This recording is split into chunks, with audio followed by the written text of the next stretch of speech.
well, we're certainly still unwrapping the Bible. We're still unwrapping Shakespeare. There's more depth there than we can understand explicitly. And so anything that uses character has that tremendous advantage. And then there's also this strange ability that some people have in spades to create fictional worlds that are of unbelievable profundity and power. And I mean, the greatest example of that in the last 30 years, in terms of sheer imaginative power, has got to be J.K. Rowling and the Harry Potter series, which, gripped the imagination of the entire planet for a decade and produced untold wealth and spread literacy everywhere as well. She had a remarkably creative imagination and something quite mysterious. And so you're fortunate enough to work at the marriage of ideas and drama. Yes, and it's really interesting when you've spoken about Dostoevsky and others in some of your lectures. I'm fascinated by him and all the Russians. I studied Russian for 4 years in college and read some of these in the original. My Russian wasn't fluent enough for me to really, I had to grind through them, but Tolstoy, Chekhov, who was a doctor, a medical doctor, as well as a writer. So that congruence of a commitment, not just in terms of literature, but that he used his profession as a doctor to also inform him as a writer. He famously said, medicine is my wife and literature is my mistress. And when I tire of one, I spend time with the other. And Pushkin, who would write stories that were full of thought, but the story itself was bigger than any thought he could put around it. It was more resonant. It carried more. By the way, when I listened to your biblical series, it caused me to decide to read through the whole Bible. And just start to finish. And I grew up Southern Baptist. So ever since I could read, I've read the Bible virtually every day of my life. But I'd never read the Bible start to finish. And there were some books that, even when I was a religion major at university, I would get to some of the books and go, I can't stay awake for this book. I just got to move on. But when you really go through it and you see the Old Testament as this incredible saga of a people trying to find the rules that kept them together as a people, and who felt, if you disobey these rules, then it's going to end badly for us all. And the greatest violation is to erect altars to other gods. Right. Worship false idols. Yeah. That's the worst one. And then along comes Jesus, who is completely steeped in all of that Old Testament. I mean, he is profound in his knowledge of it. And he lives and does and says these things. But it's not like it's a philosophy. It's a narrative which I've studied a great deal, and I believe is largely historical, or I should say significantly historical. I believe these things did happen. And then you have St. Paul, who's trying to make sense of what happened. And it's mind-blowing to me.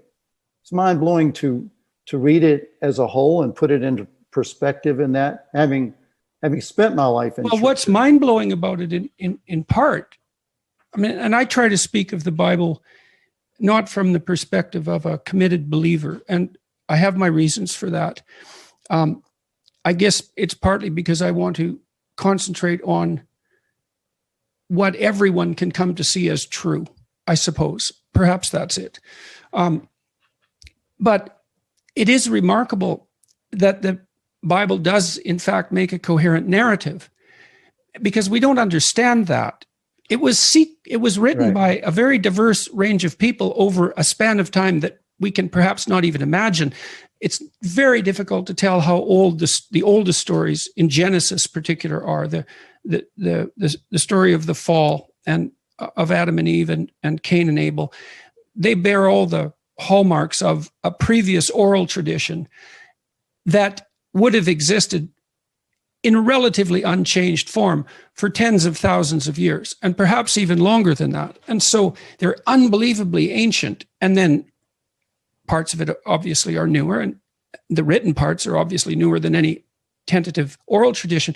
But you have at the bare minimum an unbelievably deep psychological document that weaves itself over centuries into a coherent story. And Northrop Frye, I would say, he's a Canadian literary critic, did more for me than any other particular thinker to help me understand the nature of the narrative. Because Frye, and I suppose he did the same thing, or I'm doing the same thing that he did, because he preceded me also at the University of Toronto.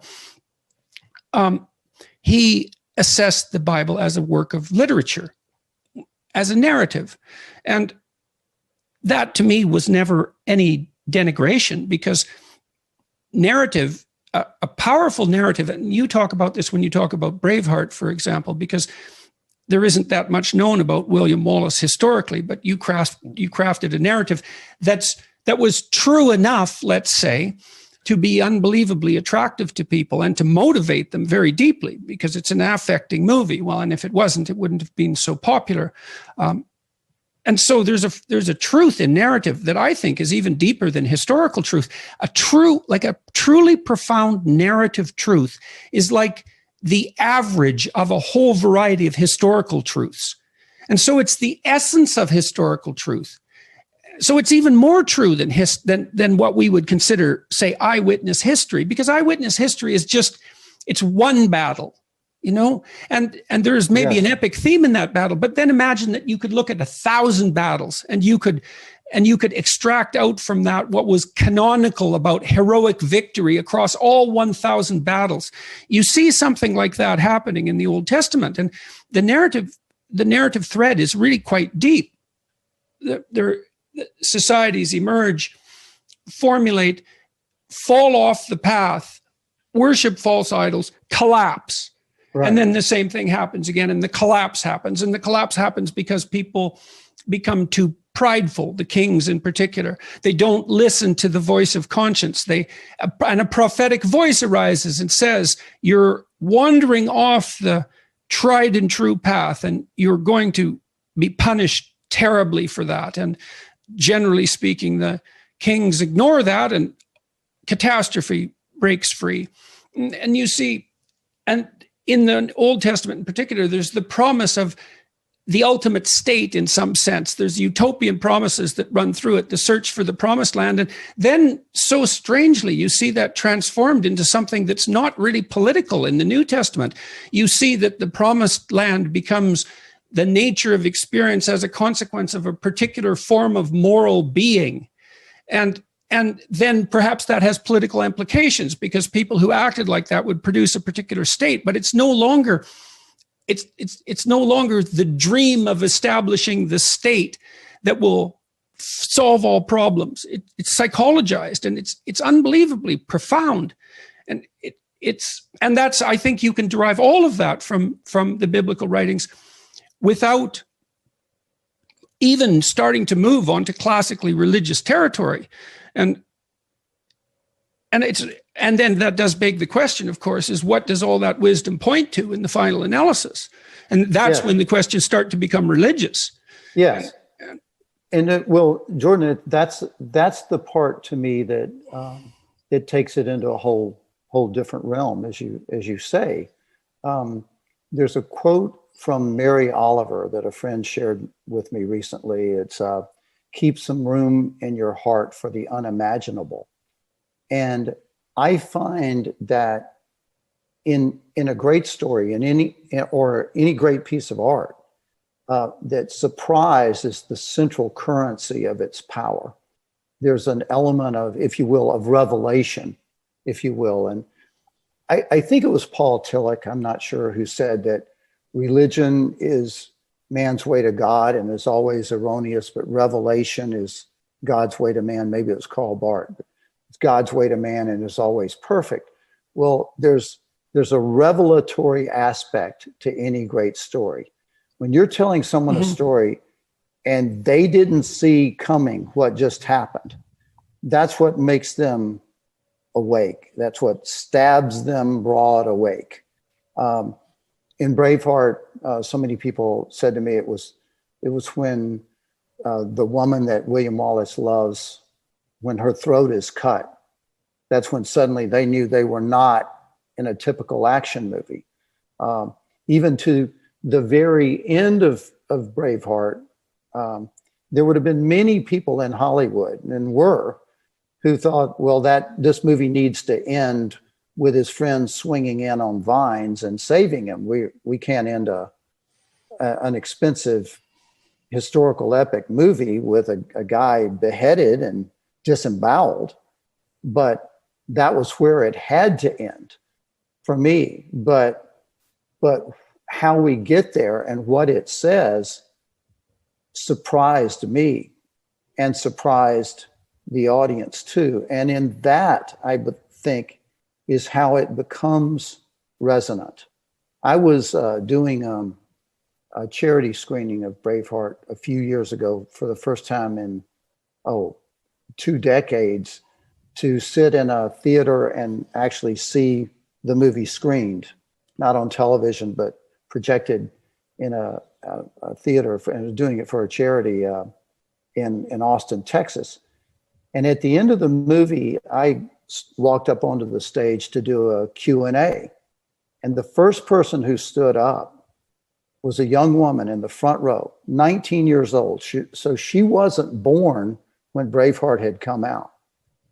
And I was surprised that she stood up first. And she said, "Mr. Wallace, I don't have a question. I just want to tell you something. My fiance died 6 months ago. And before he died, he told me he wanted me to watch Braveheart so I would understand the way he loved me." And I had to stop. I couldn't go on for several minutes. It shocked me. It moved me. It surprised me. You said that you write love stories, and I guess she put her finger on that, hey? Really Yes. Profoundly. And the idea that men want to be courageous. They want to be willing to sacrifice themselves for what's worth sacrificing for. And women want a man like that. Women want to, and they want to be participants in that story, in that same journey for themselves. And to me, it's narrative can give you that more than any abstract explanation of it. I mean, I don't mean to no, there's a lot to unpack in that. I want to go back to your discussion of surprise. I mean, among people who assess information theory, there's a strong association between something that's informative and something that's surprising. If you can predict it, technically speaking, it doesn't contain any information. And so information always comes in the form of surprise, technically speaking. And we are wired to attend to what's informative because that's what updates and teaches us. And so then you said revelation comes in the form of surprise. And I would say that's virtually the case by definition, isn't it? Because imagine that you're viewing a narrative through a particular lens. You're in a cognitive perceptual structure, a frame of reference that you're using to track all the actions and to make sense of them and to make predictions. And if something unexpected happens, that means that you've just learned that frame of reference is no longer applicable to the current circumstance. And so what that really does mean is that something transcendent, at least from the perspective of that current frame of reference, has in fact occurred, so that's a mini miracle in some sense, right? Because yes. A miracle is something that doesn't obey the laws that you're currently following. That's one way of thinking about it. And so a surprising revelation is a mini miracle, and maybe it's because of that it's reminiscent of the fact of the miraculous, generally speaking. But I would also say the narrative does something else if it's profound too. It doesn't just surprise you. It also gives you a new frame of reference instantly within which that surprise now makes sense. And if it doesn't, then you're left unsatisfied by the movie. You think, oh, because I've seen that often, particularly in movies. It doesn't seem to happen quite so much in novels, where the director and the writer will throw a whole variety of things up in the air. And it's really compelling. And then about 3/4 of the way through the movie, you think, it'll be really something if all of that gets tied together, and then it doesn't, right? It falls flat. It doesn't end in a manner that does justice to what's been set up. So, and that's a classic narrative structure, right? There's a stable state to begin with, and then something that disrupts it and throws everything into a state of chaos temporarily, and then the establishment of a new state. And a good story definitely does that for us and guides us through that and shows us that we're the thing that does that as well. Well, like if you take an Agatha Christie movie or story, there'll be all of these clues, and then Hercule Poirot, or we have a term in screenwriting, we call it Irving the Explainer, will show up at the end of the movie to explain everything, and then it all fits together. And the Sherlock Holmes movies will often be that way too. To me, they become much less fun then. The fun is when you don't yet know the answers, but once it's explained, it no longer has any magic for me. An example would be when I was in college, and I was a singer-songwriter, and I worked with a friend who was a magician, and we would entertain at different gatherings, and he was great at sleight of hand with cards. He could do a trick right in front of your face with cards, and you'd be gobsmacked. And he would show me how he was doing it, and all of a sudden I'd go, "Oh, gee, that's just it's so simple, and how could I miss that?"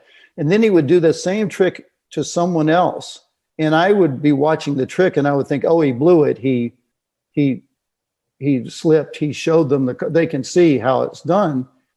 And they were gobsmacked. They didn't understand how it was done, so they were amazed. But that to me is a difference about a story like, you say, the Agatha Christie, or they throw up a whole bunch of parts and they never come together. For a great story, it's one that you're left it's vibrating in you, and you can't fully explain it. You just know it happened. I hate to keep referencing Braveheart, but I wanted to make a movie, and it was my first movie. I wanted to make a movie that would have people walk out of the theaters the way I walked out of theaters at different times in my life, and would say, my life will never be the same after what I just experienced there. I mean, that's always been what I was looked for. And that happened with Braveheart. I had a huge, tough Scot, a burly, brawling, head-butting Scot come up to me after a screening of Braveheart and look at me with tears in his eyes and say, "I will never forget that, not ever." And I think of a story like Tolstoy wrote a tale called The Wood Felling, or The Wood Felling Party.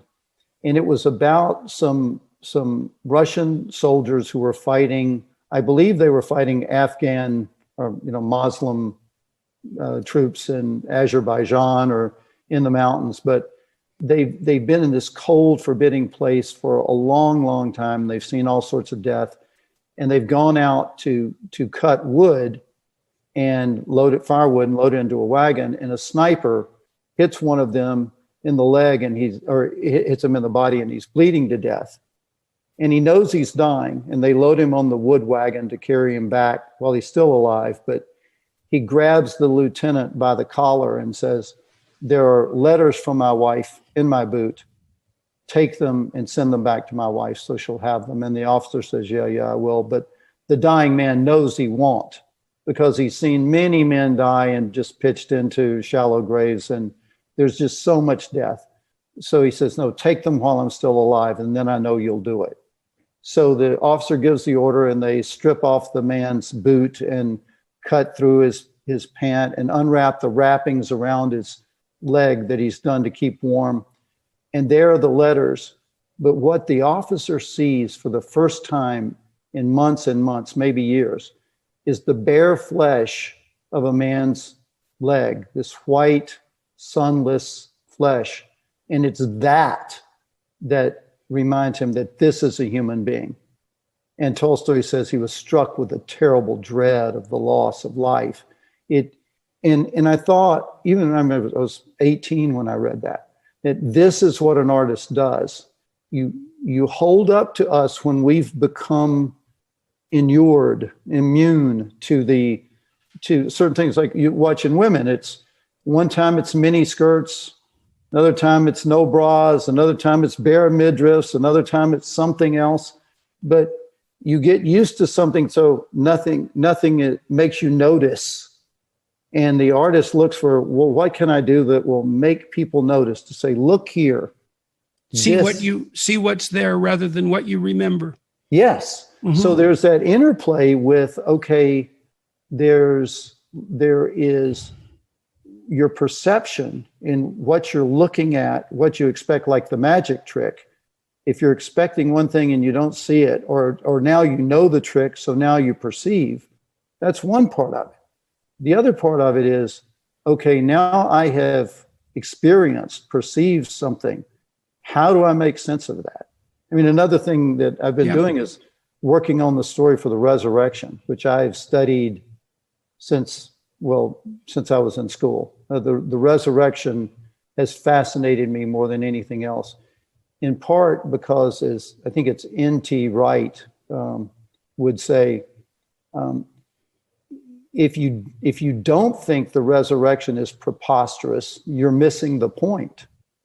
The whole point is that this is beyond anything you could imagine. You said a few weeks ago, I was listening to your podcast, and believe it was with that brilliant, I think he's Canadian, who makes the icons. Jonathan Pajot. Oh, mind blowing. That was quite the conversation. Yes. And Jonathan said that there's this outside of what we can imagine that is going on. And you said, yes, you would never make this up.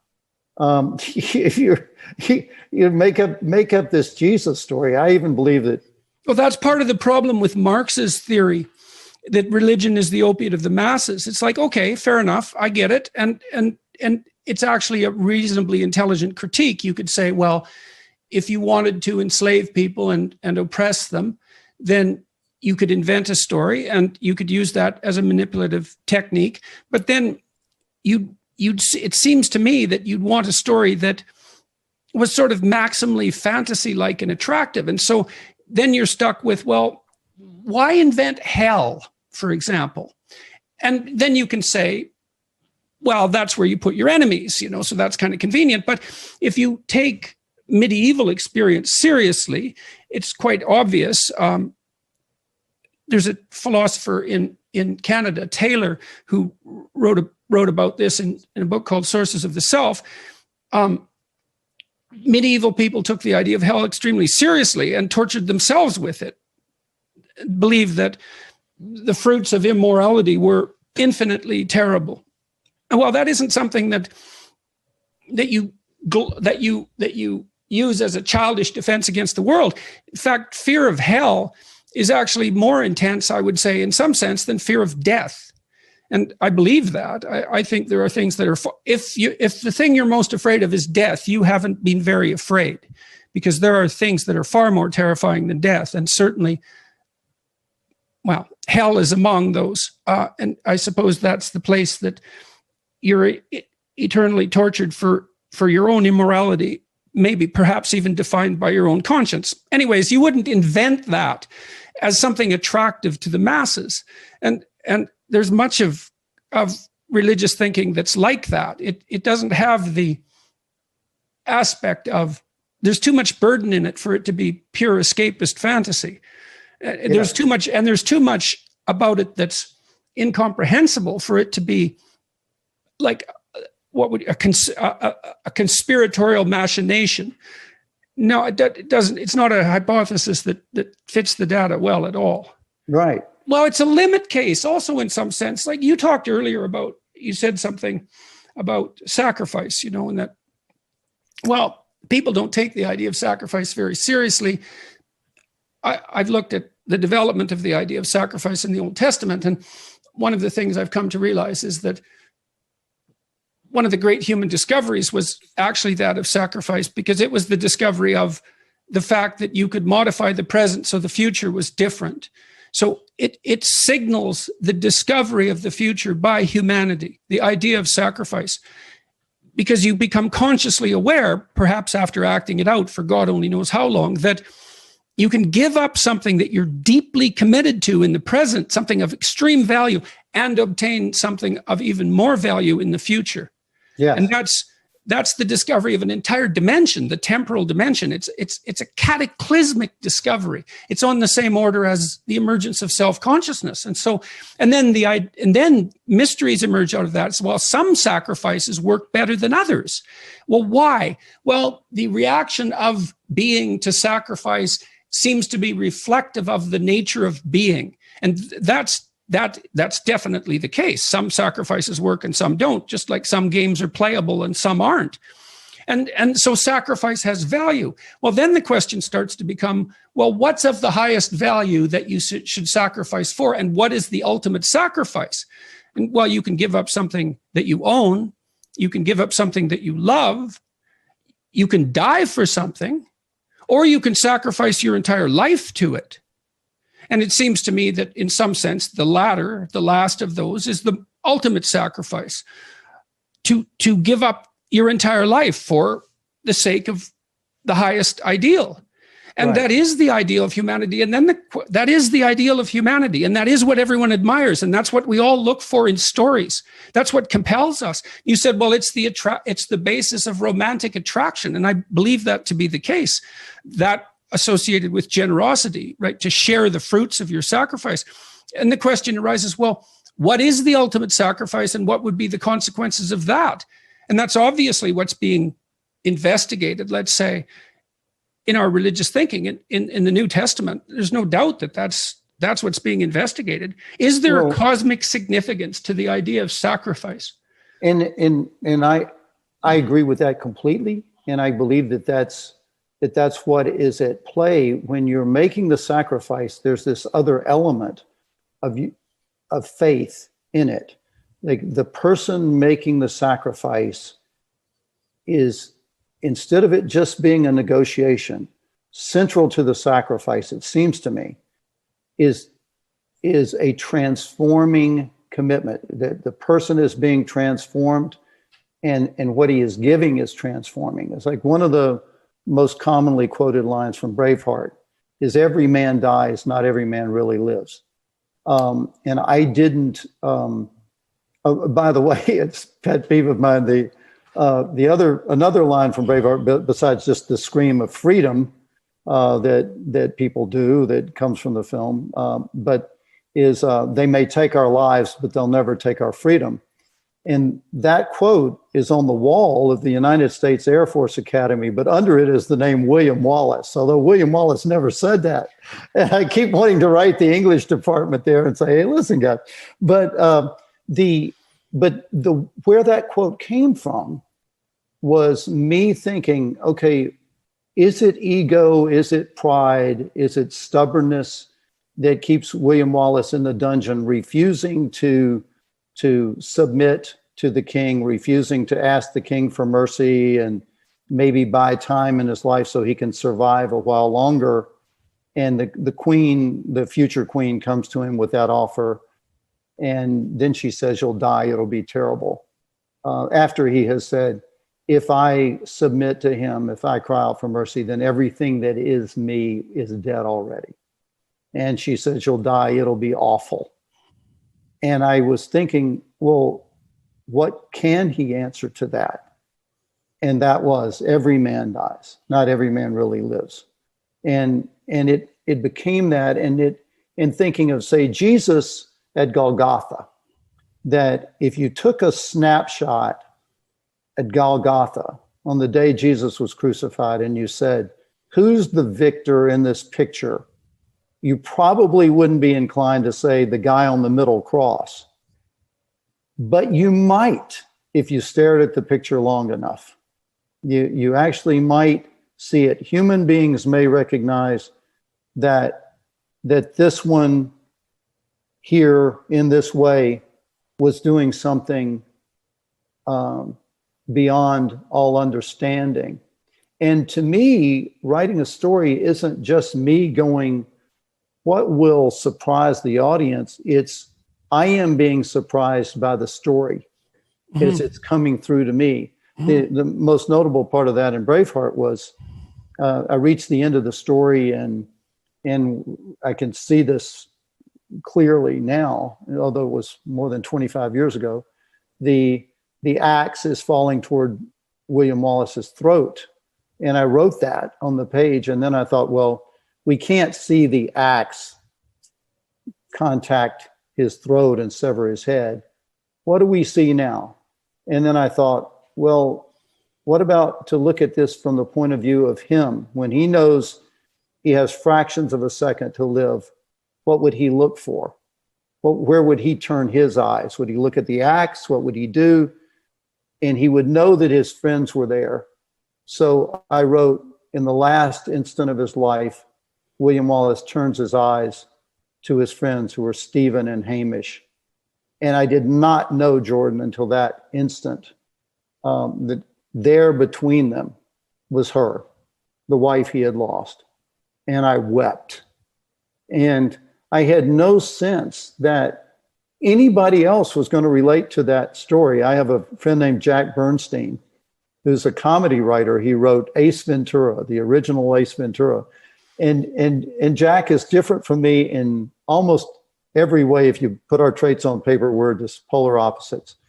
And he's the one I always take my first drafts to and say, I know this is a mess, but is there anything here? And he read Braveheart, and we sat down to have breakfast and for him to give me his notes. And he said, this is the best thing of yours I've ever read. And I was completely blindsided. I had no sense that anybody would like it, that particularly him, that it had any value. But the story surprised me. And I think, therefore, that revelatory quality was alive. I think it happens in music. What makes music magical is not that it's if it's just the same beat, the same monotony, the same chord changes we've heard, the same lyrics we've heard, it doesn't open us up at all. But when it's just enough different that we notice the difference and are drawn into it. Now, if it's too different, when I was in school and took music classes and they're telling us about atonal this and that and abstract, it had no life, no heart at all. But when I listen to Beethoven, I can just feel the swelling of his heart, and here hundreds of years later. Yes, well, you hear something great and you follow it, and then there's a move of genius, and out of that greatness comes something that's even greater, and you're so satisfied by that because you can see what's greater emerge from what's great, but you can also see that that's characteristic of humanity. You're participating in that. Yes. Emergence of what's better in this surprising manner. Yeah. One of your new rules is to take a room and make it beautiful. Mm-hmm. And I love that. I love that rule. I mean, that it seems so simple, but that is one of the richest ones for me. That's my favorite chapter of both books. I would say I'm happiest with that one. Wow. This episode was sponsored by Audible. Fewer and fewer people are actually reading books. The easiest way to get momentum is to start listening while you're doing chores or working out or walking. You get the idea. Audible has all the entertainment you could wish for in a single app.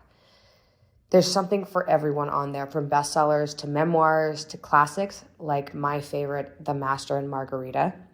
They even have Dad narrating the Gulag Archipelago. What a time to be alive. Every month, members get access to one out of thousands of audiobooks, plus full access to a selection of Audible titles. Just download and stream wherever, whenever. There's a 30-day trial for newcomers as well. If you enjoy this podcast, it's hard to imagine you wouldn't enjoy listening to great books as well. Make a change in 2022. Visit audible.com/Peterson or text Peterson to 500-500. That's audible.com/Peterson or text Peterson to 500-500. This episode is also brought to you by Skillshare. I really like Skillshare. Skillshare has thousands of classes for you creative and curious types. They have a fascinating and seriously extensive catalog. You can learn about creative writing, film, fine art, business design, photography, freelancing, and more. The classes include video lessons, about 60 minutes each, and a class project to get you really involved. Skillshare fits any schedule or skill level. You get unlimited access to thousands of classes with a huge community of lifelong learners like you behind it. Skillshare is one of the best platforms I've seen that help teach people new skills. Skillshare can make your 2022 a year of exciting learning and personal growth with classes like Productivity for Creatives, build a system that brings out your best.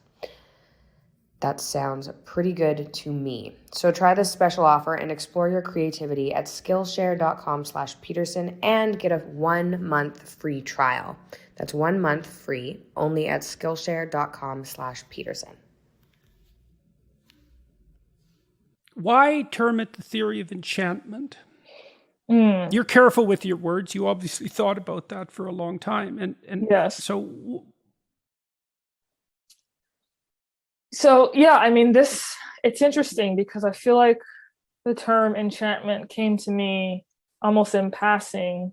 I was trying to figure out how to, and we don't have to get into the details of this. I'm happy to get into it if you'd like, but I was trying to teach people or figure out a framework that could teach people how to love each other in the agapic sense of the word.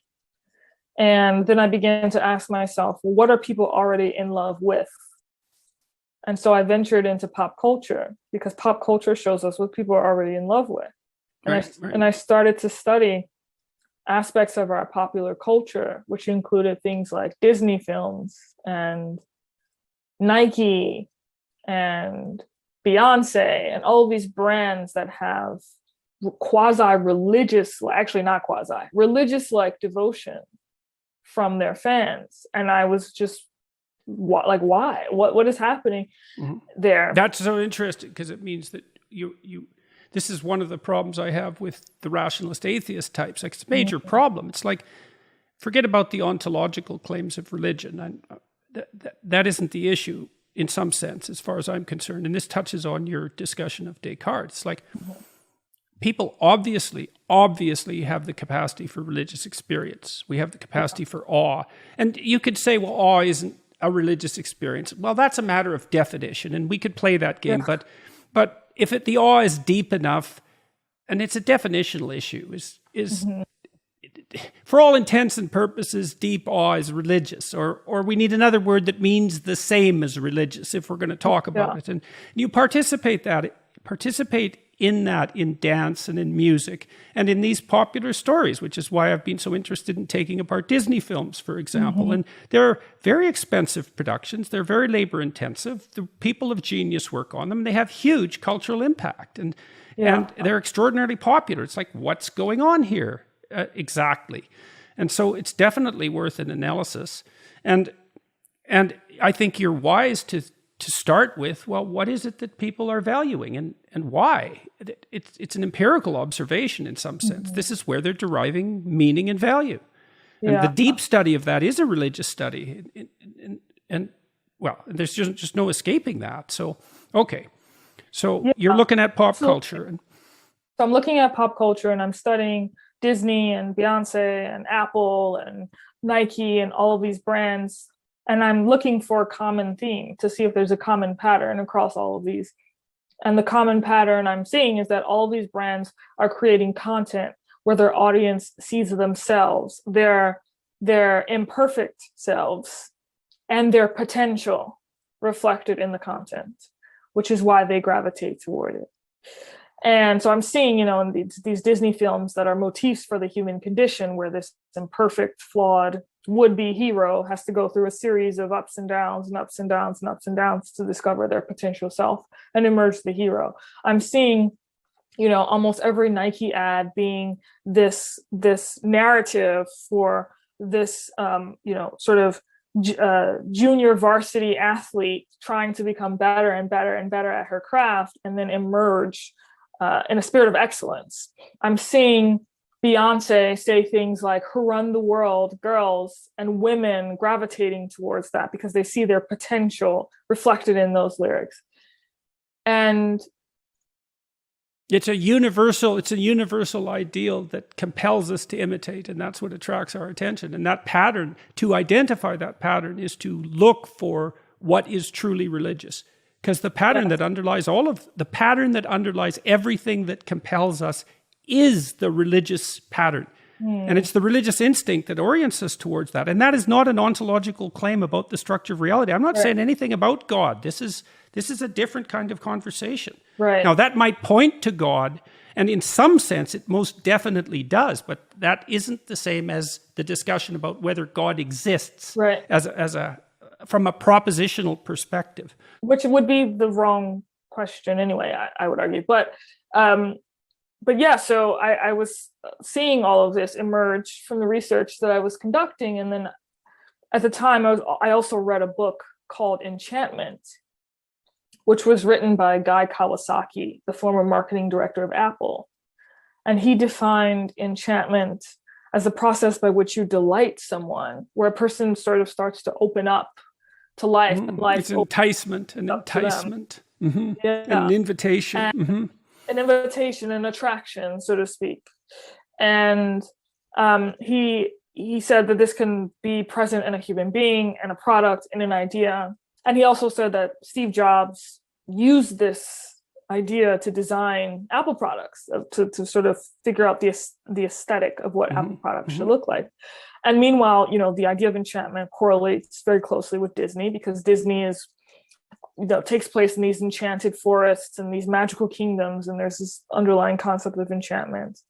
And so I just decided that enchantment seemed like the proper word to define this, or to describe this phenomenon by which we start to open up to the complexity of ourselves and thus to others, and which can give us a sense of a relational way of being, as opposed to a consuming way of being, right? Erich Fromm, the philosopher, wrote a number of essays on the difference between having and being, and how he talked about how in the West in particular, we have become caught up in this need to consume, where we define our identity according to how much we possess, according to how much we have, as opposed to our capacity to become wise, to be, right? Not to have, to be wise, to be mature. And that should also be viewed with a tremendous amount of sympathy, because it wasn't that long ago when we were all struggling to feed hand to mouth in the face of terrible privation and starvation. That's very well said.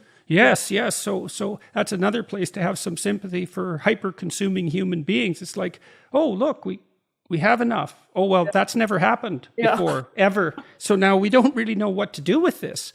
It's so true. Yeah, I hadn't thought of that, but that's very well said. And it's not like we don't need, we do have to have things, right, to survive. We have to have food and water and shelter. But we've fallen into what John Vervaeke calls this modal confusion, where we say, I want to be mature, so I need to have as many cars as possible, right? So we're confusing the having mode with the being mode. So enchantment, the objective of enchantment, of the theory of enchantment, is to bring people back to this relational way of being, and to be in balance with the complexity of themselves, which includes the having mode, right? Which includes our shadows, which includes our aggression, which includes our angst and anxiety. and our melancholy. It's not to the end of suppressing any of those sort of more negative, more darker emotions, but to be in balance with all of them, which is what Jung said was the ultimate ideal or the ultimate objective of doing shadow work in the first place. The same thing is happening in literary studies now that happened in the Middle Ages. People read the same book, they come up with conflicting interpretations of them. Those interpretations reflect their ideologies, and then they argue about them. And so we just have these sort of endless combustions that don't go anywhere, just like the Protestants and the Catholics in the Middle Ages. And so, what my work basically says is, what if we just back out of that? And what if we just do the same thing that science has done? And we focus on the way that stories can empower us, the way the stories can improve our human performance, because that's really why they were created by our ancestors. Our ancestors came to be in a tragic world where they realized their own frailty and insufficiency. They said, how do I cope with this life? How do I find strength in the face of my own mortality? How do I lift myself up when I see so much frailty within myself? I see so much frailty in terms of my capacity for anger, for hate, and also my ability to be damaged, my ability to suffer grief and trauma and loneliness. How do I lift myself up? What tool could help me do that? And so the beginning of that, literature with early scriptures. There's a ton of technologies, as I talk about in my work, that we can actually trace their effects in the brain. And then going beyond that healing work into actually making us into our better selves, empowering us with joy, with creativity, with resilience, with the power to lift up others, and perhaps most importantly, the power to grow, to not stay still, to take on damage and turn that damage around into a source of strength. And so what my work does is my work focuses on how literature does all those things, which all of us know intuitively. All of us have read a book at some time, have read a novel at some time, or watched a movie at some time, or read a poem at some time, and felt healed or uplifted or strengthened. If you have a favorite musician, a favorite artist, a favorite rapper, you'll listen to their lyrics and feel the same thing. But the question has always been how? How is it doing that? And so my work goes into that, but also more powerfully, my work breaks down the technology of literature so you can identify the specific nuts and bolts, the specific blueprints that are having those specific effects. And so that's the work that I do at Project Narrative.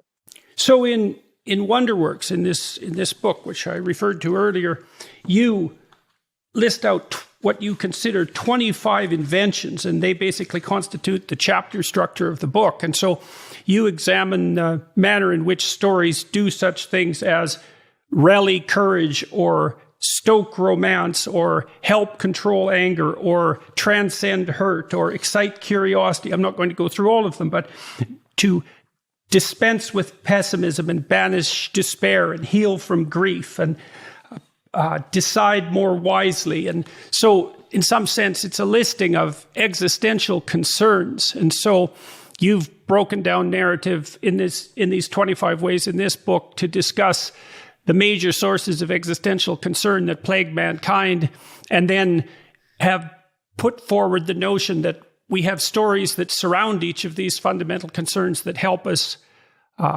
understand, verbalize, communicate about, and maybe see a pathway through each of these, in the case of the terrible emotions, each of the terrible emotions, or to foster and develop the ones that are more positive. I mean, that's exactly right. And even more than that. So, I mean, part of what stories do is they give us a plot, a roadmap out of some of these negative emotions into positive emotions. But even more powerfully, they can actually shape our emotions once we understand how to use them. Certain stories can just build optimism or resilience or courage. So to take the first chapter of the book, which is about courage, Homer's Iliad, this extraordinary work. When you read the Iliad, it makes you feel braver. It makes you feel stronger. And it can do that even when it's not talking about courage, even when it has no message about courage, even when it's talking about, well, how does it do that? Well, Homer, he probably didn't invent this technology, but we don't know who did it before him. So we give Homer credit. Homer realized that when he saw soldiers marching into war, they sang songs. And those songs made them feel braver. Why did those songs make them feel braver? Well, those songs made them feel part of a larger voice. They felt they were bigger than themselves. And on a deep psychological level, they could feel that strength because they knew that even if their individual body died, the voice would carry on. And that's a scientific power of song. We know that to be the case, that when people sing together in choirs, they feel braver, they feel more courageous. And so what Homer did is he said, well, what if I could give you that power of singing without you actually singing? What if I could create a technology, a way of writing so that it tricked your brain into thinking that you were singing as part of a choir?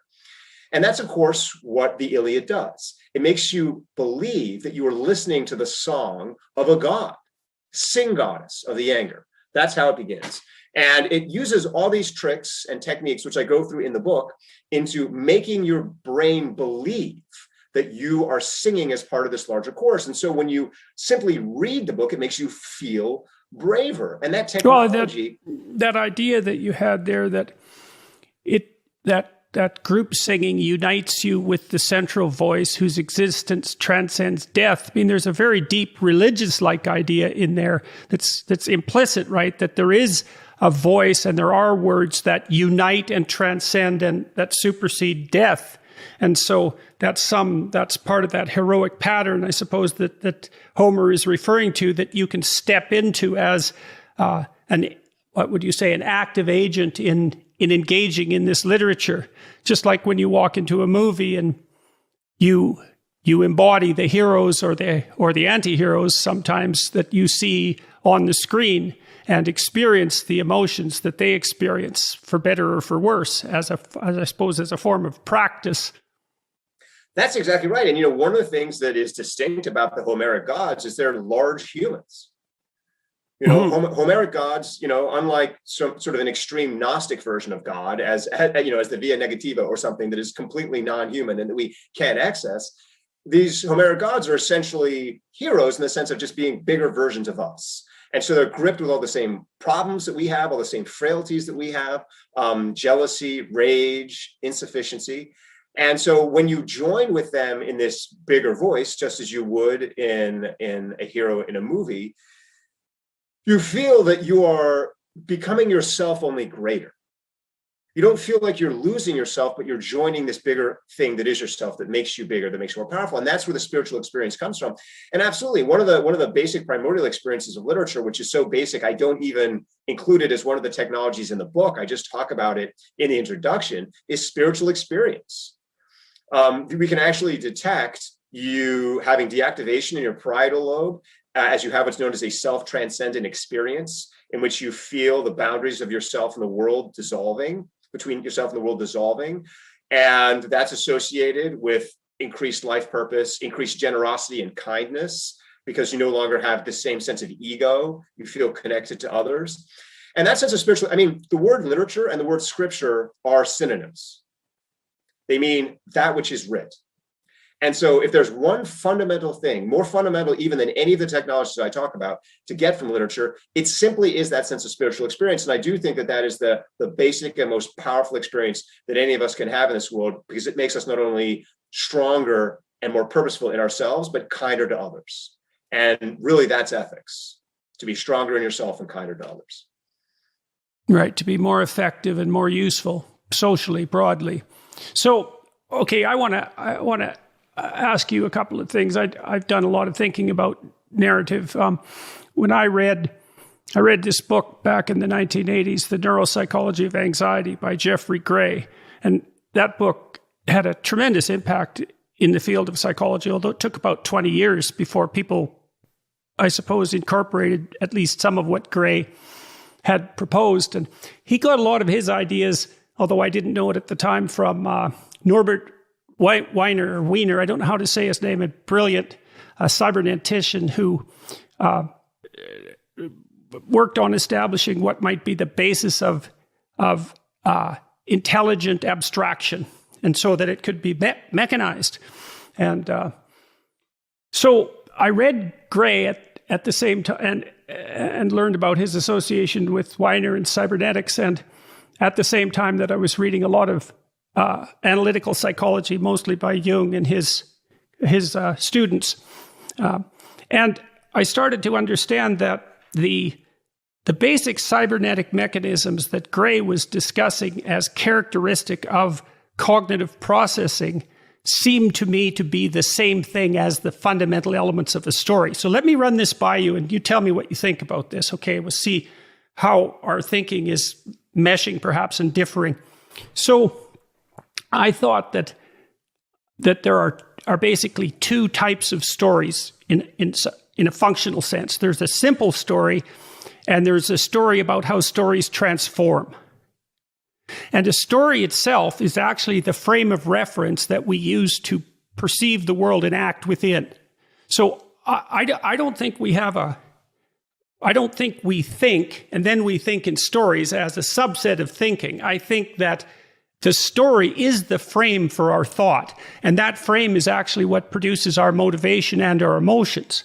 And so a lot of this is, again, influenced by this cybernetic work that was developed by Gray and his tremendous knowledge of animal behavior and cognition, because he was an absolute genius. I think he cited 2,000 papers in the Neuropsychology of Anxiety. It took me like 6 months to read that book and understand it. It's really dense.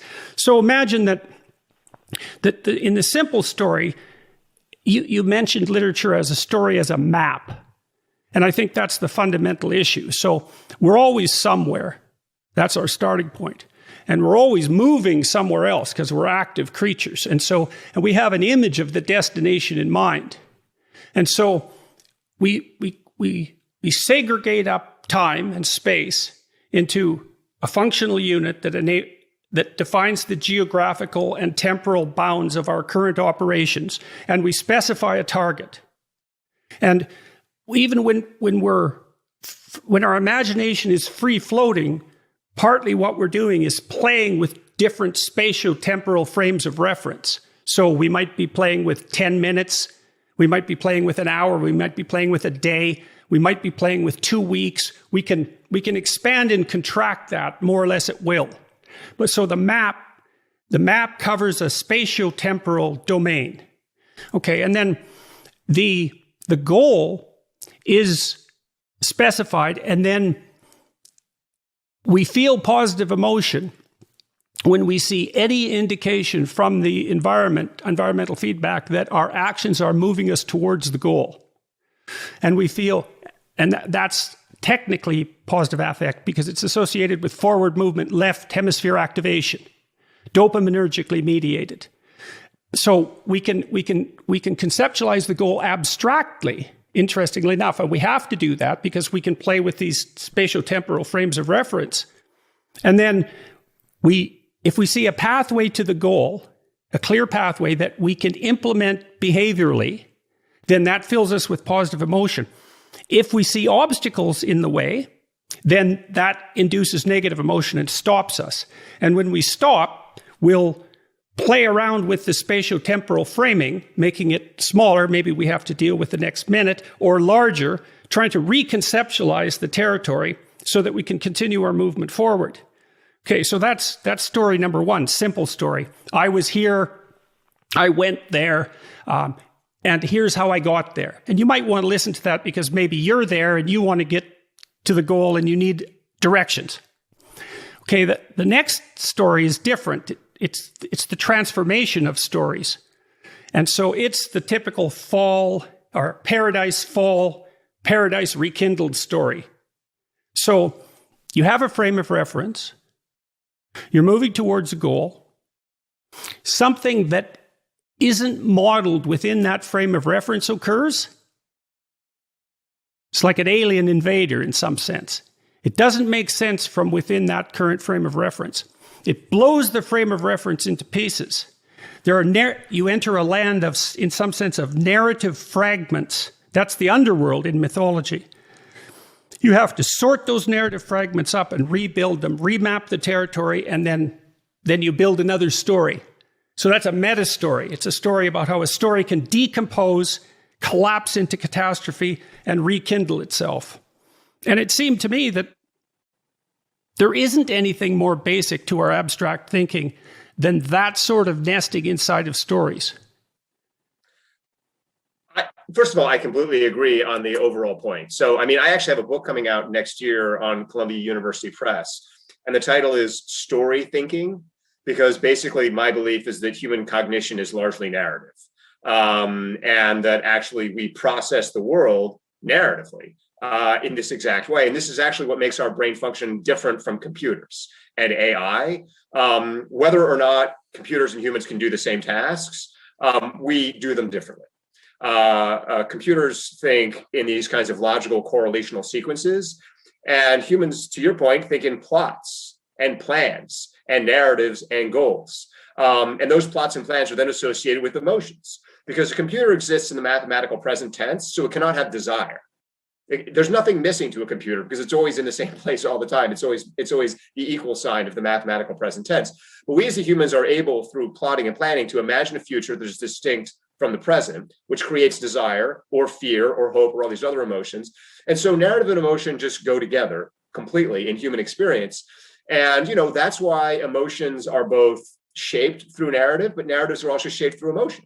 So, the kind of simple thing is to say, well, we can use narratives to influence people's emotions. I mean, this is the sort of thing that, is a somewhat, sometimes positive, but often a kind of cheap political trick. You're trying to exactly. scare people or manipulate them into doing things and whatnot.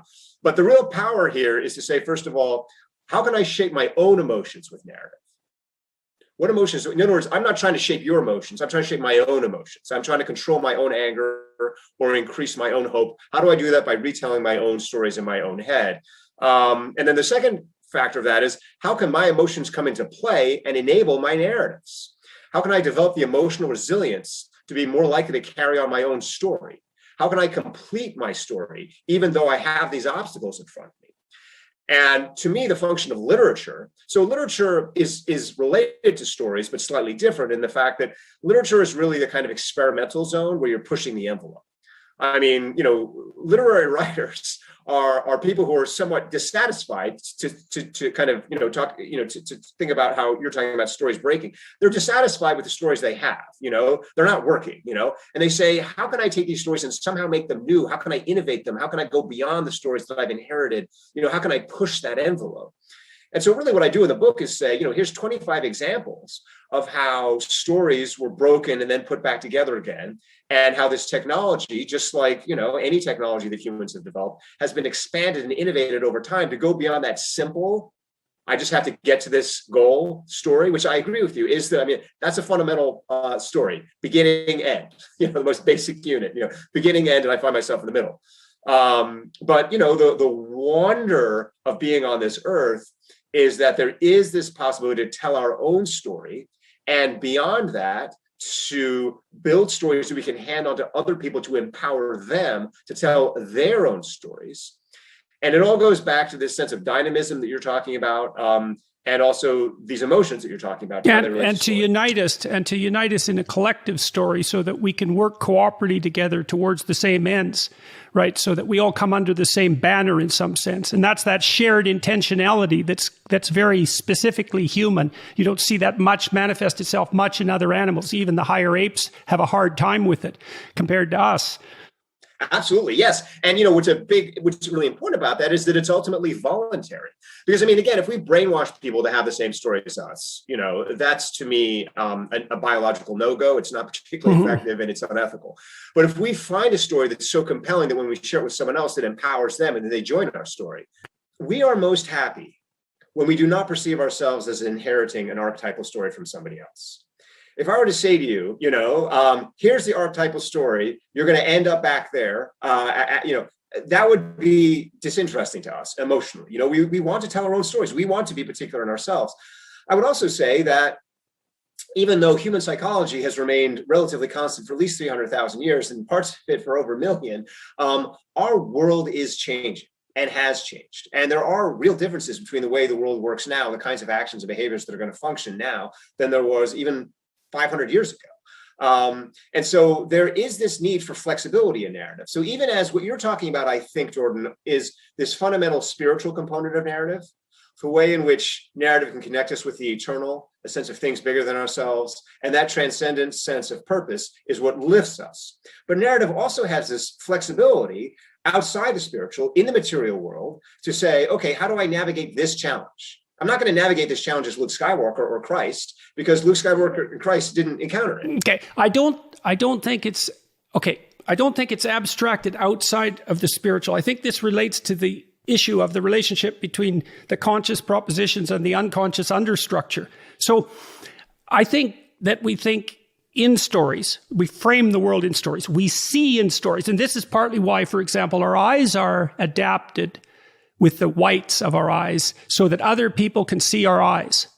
It's really important for us to see other people's eyes because we can see where they're pointing their eyes. And if we can see where they're pointing their eyes, we can see what they're interested in. We can see what they value, and we can instantly infer their motivation. And that makes them predictable. And and it's so important that all of our ancestors whose eyes weren't that visible either didn't mate or got killed. It's really important. Okay, so we have now this shared narrative. So imagine this perhaps relates to the particular and the absolute. As you specify the narrative for small scale actions, and those would be particularized, the connection with the absolute, the larger absolute, in some sense falls away, but it's nested. So you could say, if you're an integrated person, it's nested. It's so like right now you're listening to me, and sometimes you're talking to me. Okay, so, and the story there is, well, we want to have an engaging conversation. And why? Well, there's a bigger story outside of that because we want to further our knowledge about narrative and we want to share that with other people. And then there's a story outside of that, which is, well, why? Well, because we're both educators and public communicators.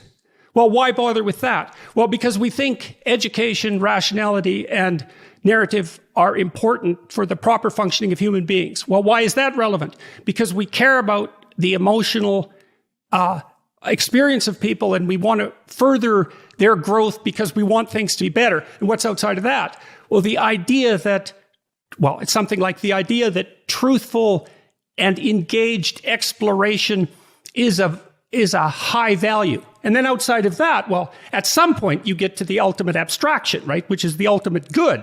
And if you're an integrated person, the particular of your action is associated with that broad scale abstraction, but you don't have to refer to it in the moment. And thank God for that.